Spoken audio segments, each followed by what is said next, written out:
The film opens in the town of Vernon, where podcaster Chris Dubasage is talking about the infamous Sweet 16 killer from 1987. In October of that year, Tiffany Clark was murdered and found in her parents' garage on the night of her Sweet 16 party, and she was stabbed 16 times. Days later, Tiffany's friends, Marissa Song and Heather Hernandez, were also killed and found in a similar manner. The killer was never found, but Vernon still views him as an icon and hosts a murder tour while people wear his mask. Teenager Jamie Hughes is getting ready to go to a concert with her best friend Amelia Creston. Her mother Pam tries to come in and tell her to be safe, since it's the 35th anniversary of the murders, and Pam was friends with the victims. When Pam suggests that Jamie stay and celebrate Halloween with her and her dad Blake. Like always, Jamie coldly brushes Pam off before Blake takes her and Amelia to the concert. Pam is also seen getting a message from Chris, who Blake always found to be a creepy weirdo, and always preferred his beloved newscaster dad Norm. While Pam is waiting for trick-or-treaters, someone wearing the Sweet 16 killer's mask shows up at the Hughes house. Pam thinks it's a crude joke, until the guy slashes at her with a knife. Pam uses self-defense techniques against him, but the killer overpowers her and stabs her to death. Her body is found by two kids before Jamie and Blake return to the scene.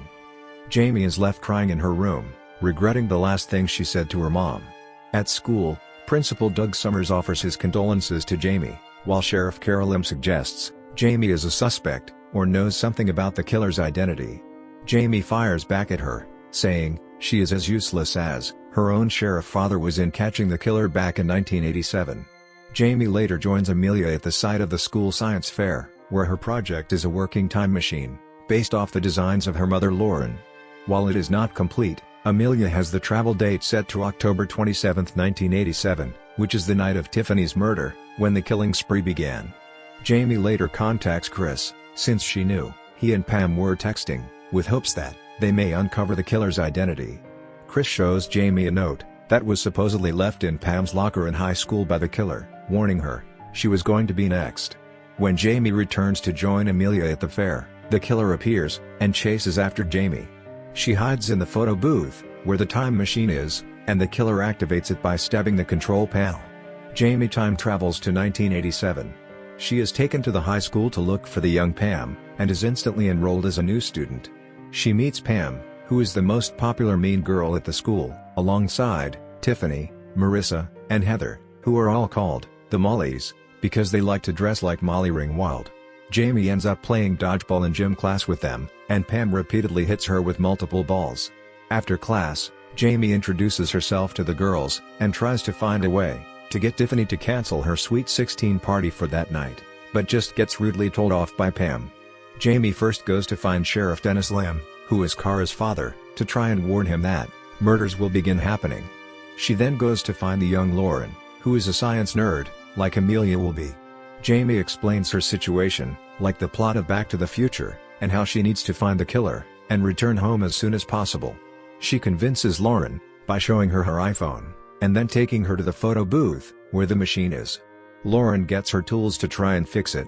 Later, Jamie and Lauren go to Tiffany's party, but jock Randy Finkel, who is Jamie's gym teacher in the present, bars them from entering, because they are losers. The young Doug is also rejected from going in, and Jamie also finds the young Kara, who is a major stoner here. Jamie tries to find a way to sneak in and get in with the Mollies, even though they think she's weird.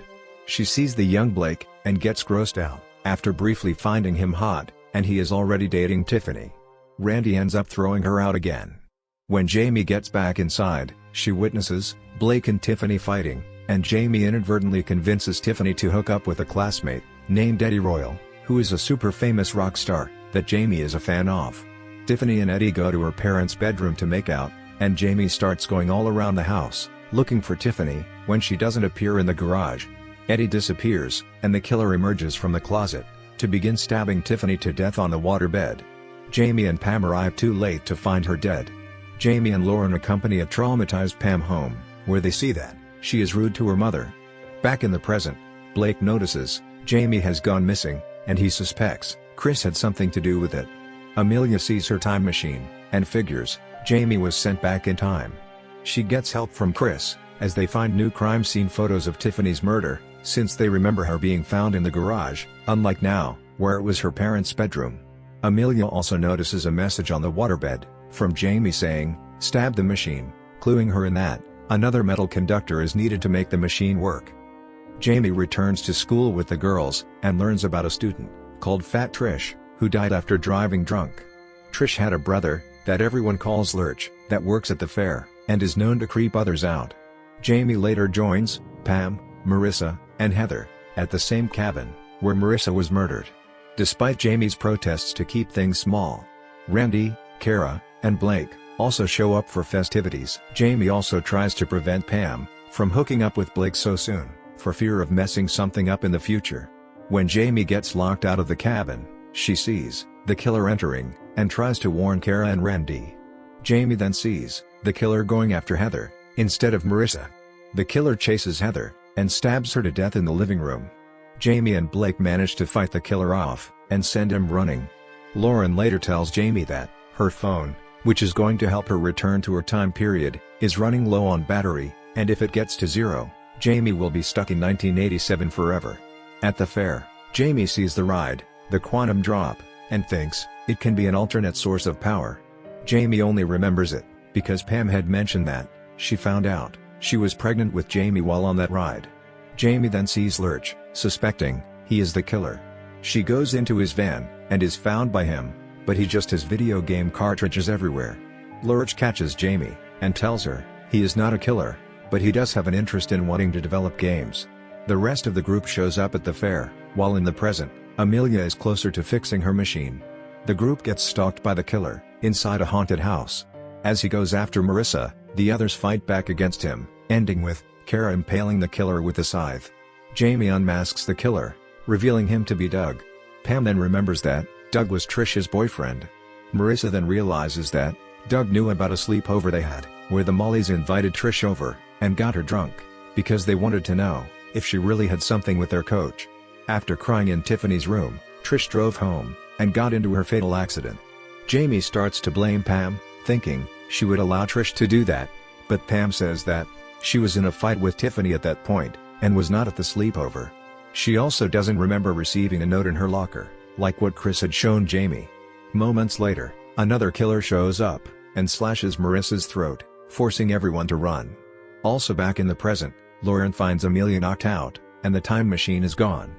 Jamie runs toward the quantum drop, and the killer takes a moment to stab Norm on live TV. Pam and the killer follow Jamie onto the ride, where Pam recalls hearing Jamie saying something about a pivotal moment there involving her.